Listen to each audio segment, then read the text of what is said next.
3, 2 सुरू क्या? अरे वा, काय गावकर मंडळी, कसे आहो तुम्ही? आज आम्ही बघा खिचडी सोबत टमाटरची चटणी बनवणार आहोत.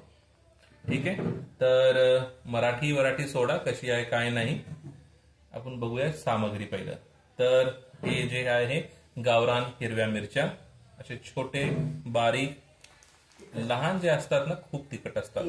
मग ह्याला थोडंसं फ्राय करून घ्यायचं तेलामध्ये. ठीक आहे, कोणतं तेल ते तुमच्यावर आहे, कोणतंही घ्यावं. दुसरं आहे हे आपलं लसण. ठीक आहे, आणि त्याच्यानंतर शेंगदाणे हे भाजून घेतलेले आहेत. आणि आपले आहेत हे गावरान टमाटर. ठीक आहे, हे गावरान टमाटर. तसं तर आम्ही 2 टमाटर घेतल्या, तुम्ही जास्त घेऊ शकता. हे आहे जिरा पावडर. ठीक आहे, आणि झालं, एवढंच आहे आपली सामग्री, बस झाली, अजून काहीच नाही. कोथिंबीर सगळ्यातून शेवटी मम्मी, आताच नाही टाकायचं. ठीक आहे, तर पहिलं तर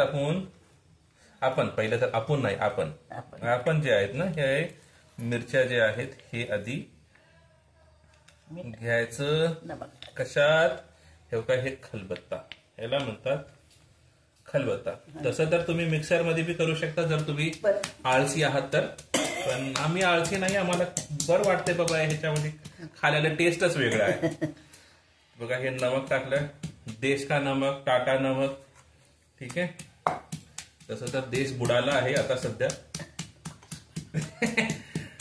नमकामध्ये गेलं, पावसात गेलं, कशातही गेलं, पण हे चटणी तुम्हाला बुडू देणार नाही बघा. ठीक आहे, हे नमक पण बुडू देणार नाही तुम्हाला. तर सध्या आता हे आपण बघा हे असं ठेसून घ्यायचं मिरच्याला. जेवढा राग असेल, जर तुम्ही नवऱ्यावर राग काढत असेल तर नवऱ्यावर राग काढा ह्याच्यामध्ये. बायकोवर राग काढायचा असलं तर जोरात, अजून थोडं जोरात मारायचं बरं का. मग हे तुमचा राग एकदा ह्या खलबत्त्यामध्ये निघालं, दुसऱ्या हाताने बी करायचं. एका हाताने खूप खीर होते. चटणीची चटणी, रागचा राग. एकदा हे राग निघाला, कुणावर काढायचा सांगावं राग. नवरा, बायको, शेजारी पेजारी, दूधवाला, दहीवाला, चायवाला.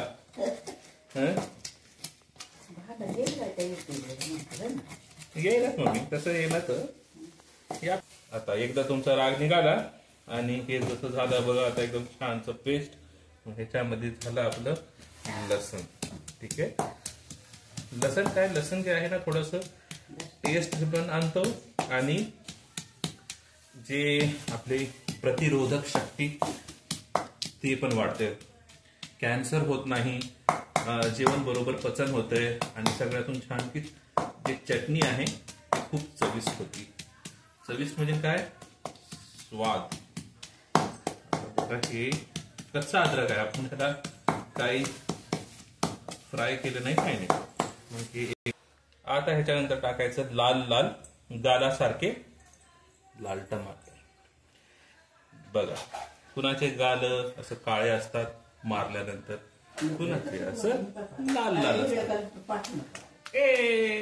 बघा, ह्याची पण आपण थोडस त्याला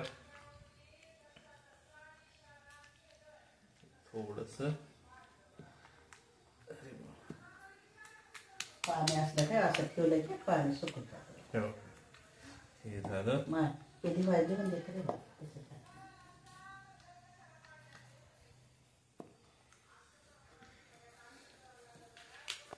उरलेले आता जे आपले शेंगदाणे आहेत त्याच्यासोबत ते जिरा आहे, जिऱ्याचं पावडर, हेही थोडंसं टाकायचं. चला, ओके, झूम.